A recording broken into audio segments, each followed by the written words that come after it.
I'm here with the hammer, with a buzzsaw, Aaron Mate. Also here is Steph Zamorano. I'm also here with Dr. Aaron Kheriaty. Welcome back to the show. Now, maybe you remember him. He is a fellow and director of bioethics and American democracy program at the Ethics and Public Policy Center. He's also a senior fellow and director of the Health and Human Flourishing program at the Zephyr Institute and a scholar at the Paul Ramsey Institute. He's doing a lot of things. And but if you remember, he was stood up against the vaccine mandates and got a lot of trouble over it. Can you tell us, first of all, welcome back to the show, and tell us what was the, Thanks, Jerry. How did that end up? So that case is actually still in federal court. And just to catch people up, so I spent 15 years as a professor in the School of Medicine at University of California, Irvine, where I also directed the medical ethics program. And I challenged their vaccine mandate in federal court back in August of 2021. And the university swiftly fired me after that. This was a lawsuit on behalf of people like me with natural immunity. And the latest on that is last month, the CDC finally caught up to the science and endorsed my central argument in the case, which is that we shouldn't discriminate between vaccinated and unvaccinated. First, because natural immunity is more robust than vaccination. And second, because these are not sterilizing vaccines. These vaccines don't prevent infection and transmission. So my case is actually still in the federal appellate court. We're just waiting for a judge to be assigned and for the case to be heard. But given that the CDC is now fully endorsing my position, I anticipate that the outcome of this case will hopefully go in my favor and set a precedent that there are limits to what the state can do in terms of mandating, a novel therapy to be injected into people without informed consent. So, what do you mean by they don't have informed consent? Well, so with a vaccine mandate, basically, if you're under a threat of losing your job, that constitutes a form of coercion. So, legally informed consent means you have to be given accurate information about the vaccine. Which was also not available in 2021 during the mass vaccination campaign. And second, you have to be able to make that decision freely to accept or decline that medical intervention. So even subtle forms of pressure or coercion would undermine informed consent when it comes to a research study or when it comes to consenting for a surgery or a medication. And these vaccine mandates obviously did an end run around that basic principle of medical ethics. The principle of informed consent is the central principle articulated in the Nuremberg Code, which was a response to Nazi atrocities, was a response to medicine in the Third Reich, where they experimented on people without their consent, often doing really horrifying experiments. And the world reacted very strongly to that. 50 years ago, after World War II. And somehow during the pandemic, we decided that it was okay to toss that principle, really the foundation of 20th century medical ethics. We decided it was okay to just toss that principle overboard and mandate not just a medical intervention, but a medical intervention that by our own federal government's definition was still experimental. That was authorized only for emergency use, and it was not a fully authorized product when these mandates were initiated. So now I have to remind people that while the vaccine does not stop transmission or contraction, according to YouTube science, that it does slow the transmission and contraction. And if I don't say that, they'll take my channel down. So I just want to let people know I'm saying that, and I don't want to lose my channel. And so I have to say that. But they did, now the two big things have come out. One thing was that natural immunity was in the data from Pfizer. Oh yeah, and we knew that in the fall of 2021, correct? That Pfizer had found out that natural immunity was at least as good as the vaccine was, right? Correct? That's right. And this should not have surprised anyone, Jimmy, because we've never had a vaccine that is superior to infection-induced immunity. That's what a vaccine is trying to imitate, a vaccine. That's the gold standard, and a vaccine is trying to get as close to infection-induced or natural immunity as it can without causing severe symptoms. That's the whole concept behind a vaccine. So it should not have surprised anyone that natural immunity would be at least as good and possibly superior. And we now know that it's in fact superior to the immunity that you get from a vaccination. And so it seems that would be an unbelievably strong argument against mandatory vaccinations of someone who has already prove that they have the antibodies to the virus, because then they would have natural immunity. Now, natural immunity is a thing that has been going on since the beginning of time. Why do you think doctors during COVID forgot about it? Like, I saw Dr. Sanjay Gupta, he went on Joe Rogan's show, and he advised it because Joe Rogan already had COVID. He kicked it in 48 hours. He tested negative for it in 48 hours. And Dr. Sanjay Gupta told him, you should go get a vaccine now.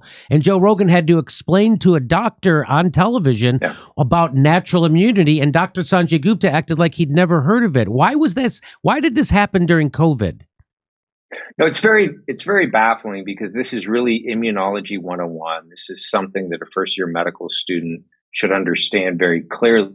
But what happened during COVID was that public health authorities and people in positions of power, people at the NIH, for example, who are responsible for funding science, basically made it clear that they wanted a needle in every arm, and that any discussion of things like natural immunity or potential adverse effects of the vaccine was going to be forbidden. It's just not something that you could talk about publicly. So from the beginning, there was this lack of transparency and an attempt to control people's behavior by only giving information that we thought would encourage vaccination and never mentioning things, even true basic scientific facts that might discourage vaccination. And I talk about in my forthcoming book called The New Abnormal, I talk about this problem with transparency. The federal agency that approves medications and vaccines, the FDA, was required on the day that they approved the Pfizer vaccine to release all the clinical trials data. They didn't do that. So I, along with some fellow scientists, had to file a FOIA request, a Freedom of Information suit against the FDA to get that data released. The FDA came back and said, we'll give you 500 pages a month, which, if you do the math, would have taken 75 years to release the data that they reviewed in 108 days. The FDA shockingly also requested that the company, Pfizer, be allowed to redact the data before it was released. The judge said no to both of those things and said, you've got to release it in the next 8 months. We've got a couple of months to go on that. So basically, we're still in a position, Jimmy, where thousands of people like me lost our jobs for declining a novel injection whose safety and efficacy data still remains hidden from full public scrutiny and full independent analysis, which should be concerning to Americans. This goes back to that issue of informed consent. You can't have informed consent if you're not informed, if you don't have all the information available. So, and you know what, a very popular phrase during COVID came up through the culture. I'm sure it was thought up in a think tank sponsored by Big Pharma, but the phrase is, please don't tell me you're doing your own research. People would say that, and I have to remind people, before COVID, when they would say doing your own research used to just be called reading. And yeah, that's right. Now they're shaming people for reading and getting informed about an experimental medical procedure, and that doesn't set off any warning bells in anybody's heads. Even comedians, who are supposed to be the biggest skeptics in the world, they just repeat that. They say, please don't do your own research, as if that's some kind of smart thing to say. That's actually anti-intellectual in the extreme, as you wag your finger at someone else for wanting to read. I'm sorry, I'm talking too much, but I just want to show people. No, absolutely 100%. That is such a good point, because this was an example, not just of anti-intellectualism, but of the condescension that was showed to the American people. You all are too dumb to go find sources of information, to assess sources of information, and to make your own healthcare decisions for yourself and for your child. So you just need to shut up and do what you're told to do. And even if with your own eyes and your own experience and your own senses, you talk to people or you encounter difficulties with what we're telling you to do, you see the harms of lockdown and school closures on the mental health of your children. Well, you're supposed to ignore your senses and your instincts as a parent and everything that you're observing and just shut up and do what you're told. You're not supposed to go online and see that, oh my gosh, there are studies showing that during lockdowns, rates of depression tripled, rates of anxiety disorders quadrupled, drug overdoses and alcohol-related deaths shot up by 30%. All that information is available for those who care to look. That information, by the way, was published in the CDC's own journal. But no, Americans who are questioning lockdowns need to be silenced or kicked off social media or shoved off their YouTube platform because they just need to do what they're told by their superiors. Well, I mean, this is, first of all, completely un-American. It's totally antithetical to democracy.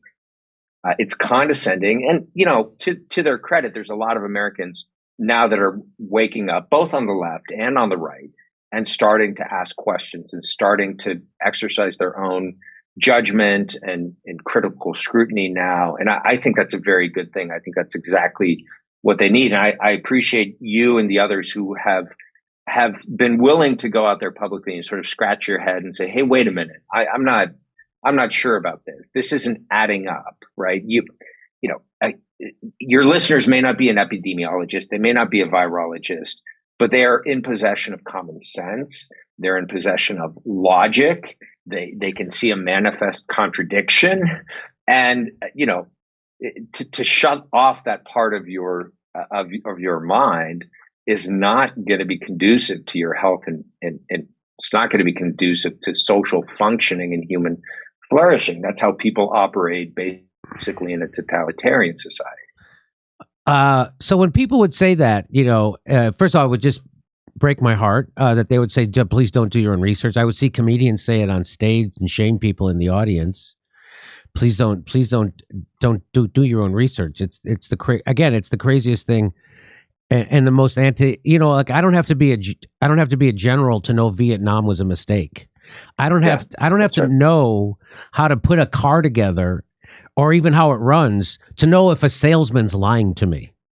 I can tell if a car salesman's lying to me, and that's what Dr. Fauci is, and that's what Dr. Collins is at the was at the NIH. Those people, and that's what every goddamn corporate news host is. They're salesmen for big pharma, and I know when someone's lying to me, and I don't have to be a scientist or a doctor to know when I'm being lied to, and when people are contradicting themselves, and when people are telling me not to look into something, that sets off a red flag for me. That's the first thing I'm going to do is go look into that. And I forgot to tell people at the top of this interview, you have a new book out. This book, it was all about this. It's called The New Abnormal, The Rise of the Biomedical Security State. And I just want to read what the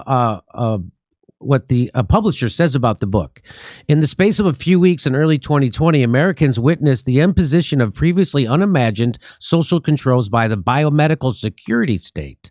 The unelected technocrats who suddenly enjoyed nearly absolute power to incarcerate, isolate, and medicate the entire population. In this chilling new book, a dissident scientist reveals the people and organizations that form the biomedical security state, its role in the origin of the pandemic and shaping the government response, why it is a threat to science, public health, and individual freedom, and what can be done to confront and defeat this new Leviathan. When COVID-19 broke out, Dr. Aaron Kheriaty's work put him on the front lines, realizing that the mental, physical, and economic toll of lockdowns was catastrophic. He began to protest that the cure was worse than the disease and an intolerable heresy.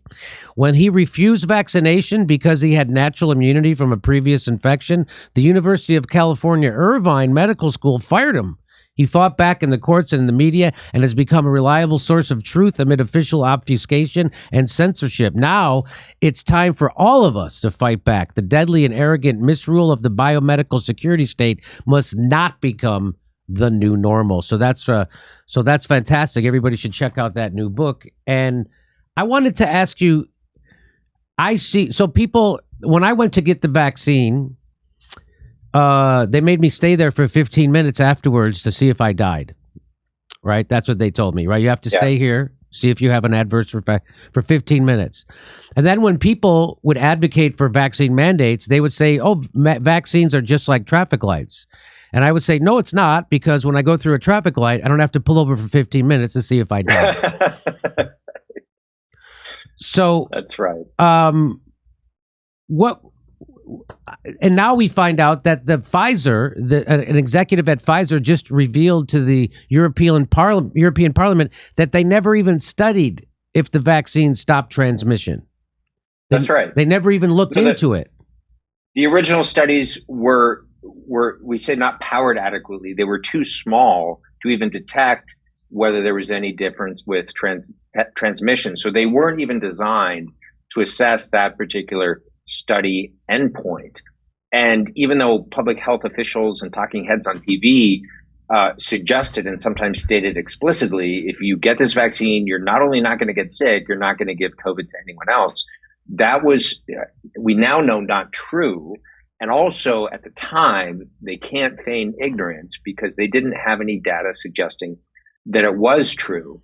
You mentioned the possibility of vaccine adverse effects as well. So one of the things that our Pfizer data has revealed so far is that there is a whole series of potentially serious adverse effects that we saw in the first 3 months after the vaccine was rolled out on a mass scale that the company knew about and did not disclose to the public. So, you mentioned earlier that I know when a car salesman is being a car salesman, even if I'm not an auto mechanic. Well, you also know when your car is broken down and will not run. But there have been many cases of people who had a severe adverse reaction to this vaccine. And there's argument and debate about how common these side effects of the vaccine are. We don't need to get into that. But some people have had severe adverse reactions to the vaccines. And, they've been hospitalized immediately after vaccination with neurological or cardiac problems and told by their doctors in the hospital, no, you need to go get your second shot, before you're discharged. And they're just being told that, no, you should not trust your own judgment and your own common sense that this may have been tied to the vaccine. And unfortunately, some of these people, trusting in the authority of their physician, went ahead and took a second dose, which made their problem even worse. I mean, these are heartbreaking stories of well-meaning people that have never thought that they needed to question institutional medicine or the physicians that were caring for them. And unfortunately, there was a climate of, there's no other word for it, Jimmy, than propaganda. There was such a climate of propaganda around these vaccines that many physicians did not do their homework and just parroted what the local public health authority was telling them to say. And unfortunately, at least some people were harmed by those interventions, that the care was not individualized the way it ought to have been. So, but I just have to remind people that the vaccines are safe and effective. They do slow the transmission and contraction of the virus, and they will keep you from getting seriously ill or hospitalized. So I have to tell everybody that and make sure they know that. I have to provide context to everybody when they're listening to this, or they might get the wrong idea about what we're saying. And I don't want people to get the wrong idea about what we're saying. Now, what about ICU beds? Now, another thing people would tell me that you have to get a vaccine mandate is because of ICU beds. You don't want all these people clogging. That's the term they use. You don't want to be clogging up our ICU units. And I'm like, so who should we Who should we take a COVID patient out of the ICU for? Should we make room for a guy who goes drunk driving? Should we let him go into the ICU? How about for somebody who's sat there and ate boxes of donuts until their heart exploded? Should we make room for them? Should we kick a COVID patient out? How about somebody who goes skydiving? And how about somebody who's a hang glider? How about somebody who's a rock climber? How about a mountain climber? So should all these people who do these dangerous activities, or smokers or alcoholics, are they allowed to have ICU beds? Or is it just people who get COVID are not allowed to have ICU beds? And the reason why there aren't enough ICU beds is because we let capitalists staff our hospitals and staff our ICU. And the reason why there aren't more ICU beds, there isn't one more ICU bed since the beginning of this pandemic, is because they're not profitable to capitalist hedge funds who frickin' staff our hospitals. And that's what people aren't screaming. Why aren't we screaming for more ICU beds instead of rationing care in the richest country in the world? I'll turn it over to you. No, you're absolutely right. The solution to that problem of supply and demand is to increase the supply. And in fact, we did increase the supply, and most of that increased supply was not necessary. So this whole specter of, people not being able to get an ICU bed because COVID patients were clogging them didn't turn out to be true. I know this because I worked on the University of California's vaccine, not vaccine mandate, but the ventilator triage policy. So we were digging through all those worst case scenarios for months and preparing for that for months. And fortunately, in our state, we didn't come anywhere near our ventilator capacity. There was that hospital ship that parked in Los Angeles Harbor was never used. Not one bed on that ship was used. Thank goodness, right? But this points to the fact that what we did early on is we made a decision, rather than protecting people, and we should have done more to protect vulnerable people, especially the aged, those over the age of 70 who are at risk of severe disease. We should have done more to protect them. But instead of protecting people who are at risk, we decided to protect hospital beds. We decided to protect hospitals and prioritize them. Well, what did this lead to in New York? This led to, we need to free up ICU beds, so we're going to send COVID patients back to nursing homes. Jeez. Where they can infect the most vulnerable people on the planet, which basically amounted to a policy that ended in death, countless unnecessary deaths, all for the sake of freeing up ICU beds. So this is backwards, right? ICU beds are for people, not the other way around. And if there's more people that need ICU beds, let's build more ICU beds, or let's put some tents with temporary ventilators. Let's bring in the ships to the harbor. Let's figure it out. So you're right. It's the hedge fund managers running the pandemic show, focused on maximizing profits rather than maximizing good health outcomes for people, and we end up with crazy policies like sending COVID positive people to nursing homes in order to free up ICU beds. And anybody who had a different idea, like you, anybody who had a different idea on how to address the COVID pandemic, like, so for instance, the Barrington Declaration, was immediately discredited and slandered and smeared in corporate pharma-funded publications at the direction of Dr. Collins and Dr. Fauci. And so when the Barrington Declaration came around, they said that we should target our protection to people who are the most vulnerable, that a 6-year-old boy doesn't have the same risk to this COVID as a 94-year-old woman with 4 more comorbidities, and we should target our protection. Those people were discredited and slandered and smeared, and you were told you were a crazy person if you thought anything other than whatever Dr. Collins and Fauci said. Fauci, which is he's a bona fide criminal. We've documented it here on this show. But how do they get the compliance of all the other doctors? Like, so if Virology 101 is natural immunity, how did they think they could get away with that? Yeah. And why did they get away with that for so long? Yeah, that's a great question. And basically what you have to understand, Jimmy, is that the funding of academic medicine, academic medical centers where medical research is done and where physicians are trained, right? Most of the funding for those institutions comes from the National Institute of Health, the NIH, where Fauci works and where Collins directs the whole program. Well, Fauci and Collins and a few other people at the NIH basically control the purse strings of all federal funding of biomedical research, right? There are universities out there, I don't need to name which ones, that get more than $500 million a year in federal funding, including NIH funding for research. There's huge money at stake.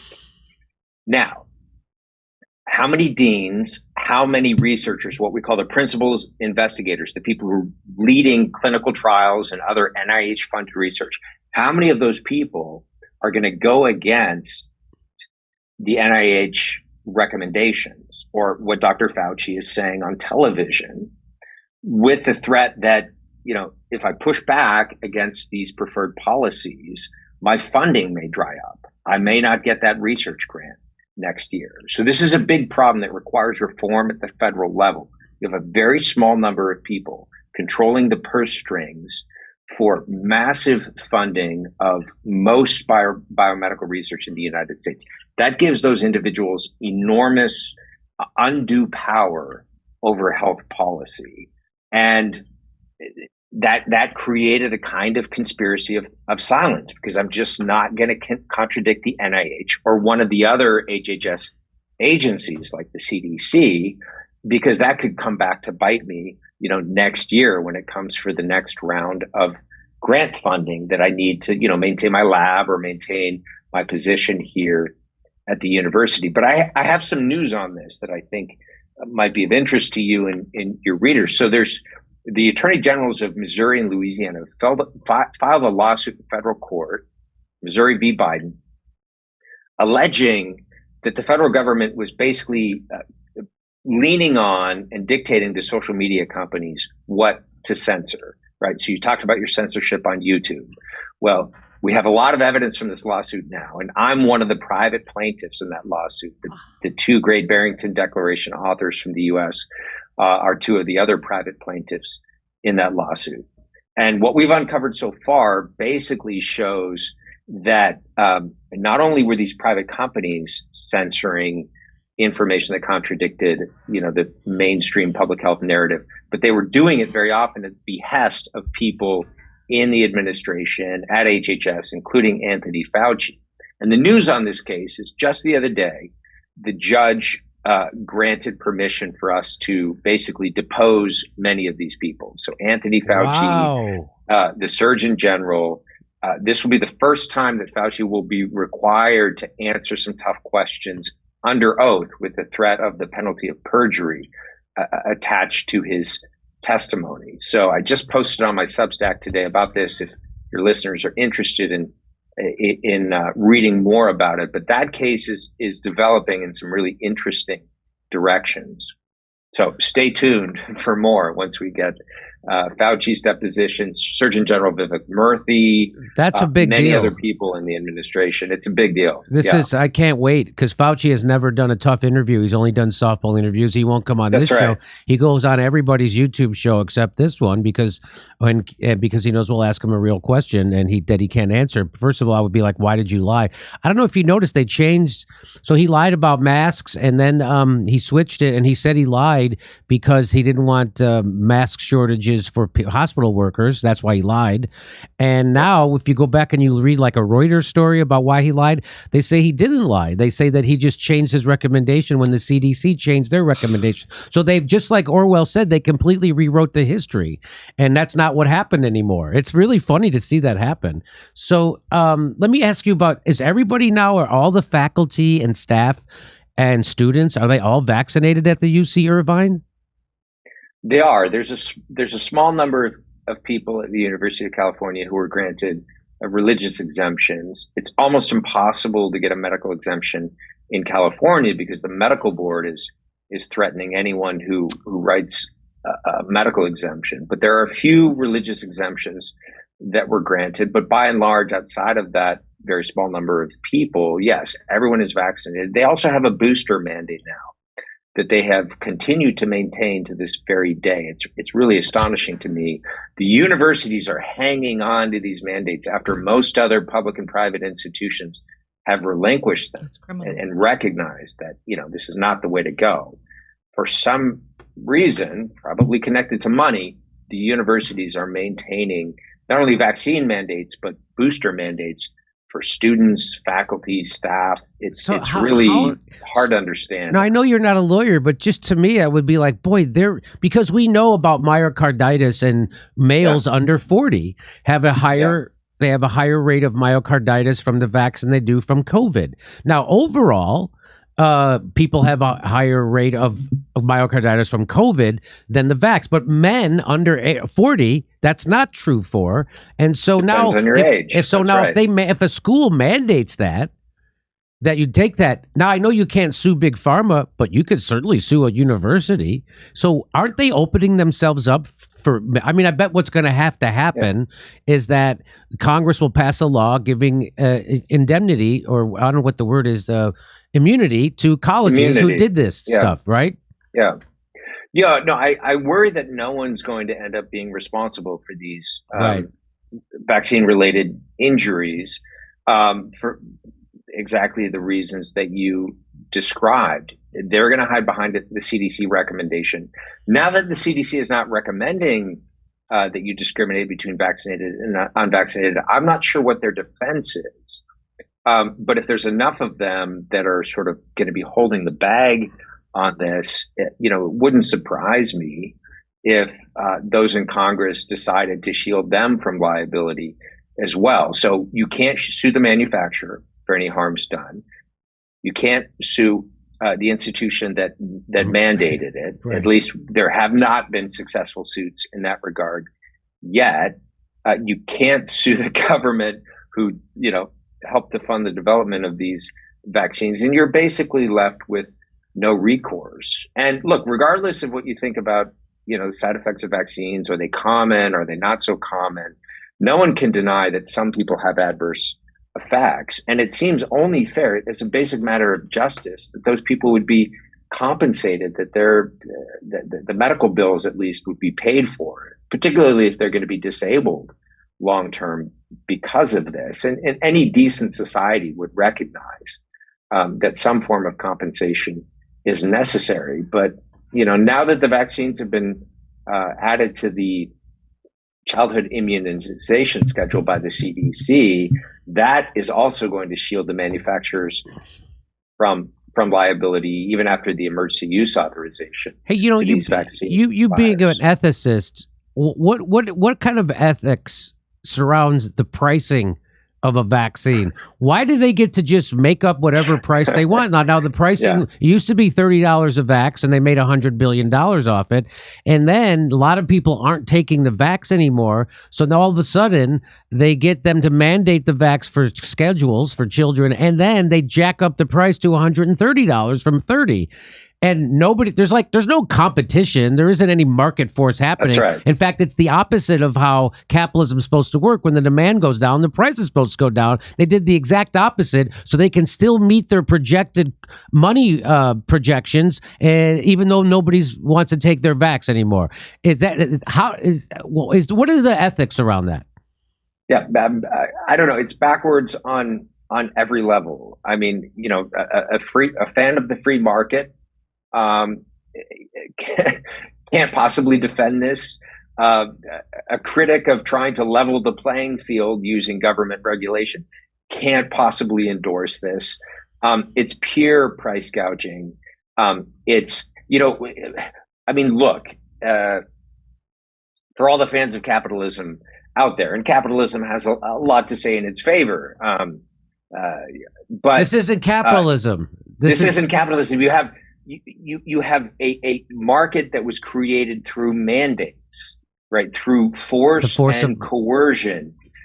So you have the government funding the research to develop these vaccines. You have the government profiting off these vaccines. Many people still are not aware that the NIH co-owns the patent on the Moderna vaccine, and people within Fauci's division are making royalty monies off of the Moderna vaccine. So you have taxpayers funding the development of these vaccines. You have then the companies that are profiting indemnified from all liability and responsibility for harms.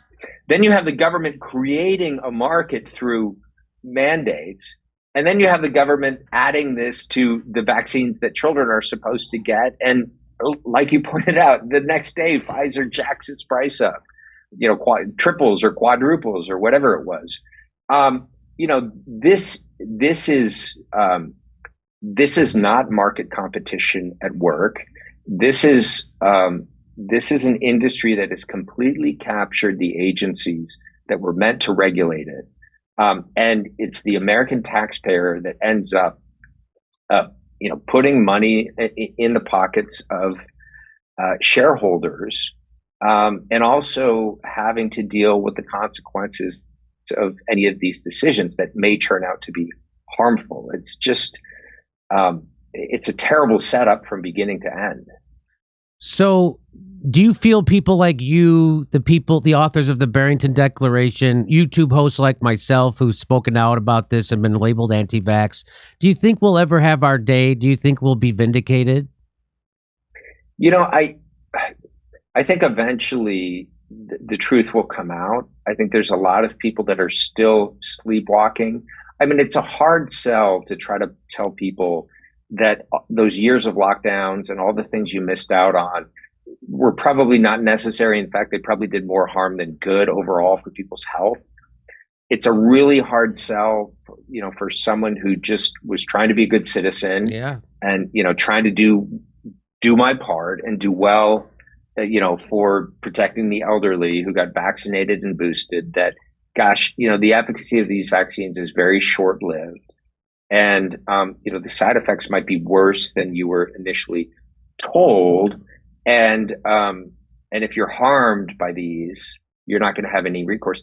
That's a tough sell. So I think there's just a lot of psychological obstacles to, and people just want to put this behind them and not think about it anymore. But, in my book, one of the things I'm trying to point out is this is not about doing a retrospective on the pandemic. This is about looking at what are the things that were rolled out during the pandemic and how are they going to be used in the future? Because the kind of militarization of public health and the welding of public health, the police powers of the state, and digital technologies of surveillance and control, the sort of vaccine passport QR code model of controlling populations, that's not going away. I know. That's waiting for the next declared public health emergency. And so we have to understand what happened to us over the last 3 years. We have to take stock. Otherwise, we're going to be facing the same kind of things with the next declared crisis, because that seems to have become our new sort of model of governance. That new digital ID passport thing that came up during COVID, they made it look like it's a medical. That's all about medicine. This is coming from the bankers. This is coming from the oligarchs. They want this to control you, just like they controlled the trucker convoy up in Canada when they didn't like their protests. They just shut off their economic funds, so they couldn't travel. They couldn't put gas in their trucks. They couldn't fly. They couldn't buy anything. They couldn't pay their own mortgage. They couldn't pay their own heating bills. They couldn't do anything. And that's how you stop a protest. And that's the control of the oligarchy. And they're using the guise of a medical emergency to institute this system. And it's all about control. That's exactly right. That's the central theme of my book, and you just summarized it in 2 sentences there. I think that's exactly right. Well, I want to remind everybody the book is The New Abnormal: The Rise of the Biomedical Security State, and everybody check out your Substack. It's Aaron Kheriaty at Substack, correct? Yeah, aaronkheriaty.substack.com. That's right. I hope to have you on. I really appreciate you making time for us today, and I'd love to have you back on because there's lots more stuff to talk about. And I hope you had fun, and I hope you'll come back. Will do, Jimmy. I look forward to coming back. We could talk more about the lawsuit as there's new developments in that. I would love to. Would love to hear about. That's going to be exciting to see Fauci be deposed. That'll be fantastic. Okay, yeah. Dr. Kheriaty, thank you very much. We'll see you next time. Let's go to a card. Hey, we're going to see you in Miami, West Palm Beach, Denver, Palm Springs, Austin, Burbank. That's right, the Saturday after Thanksgiving here in Burbank, and lots of dates in Los Angeles in December. Go to jimmydorcomedy.com for a link for all our tickets, and join our premium program when you go there too.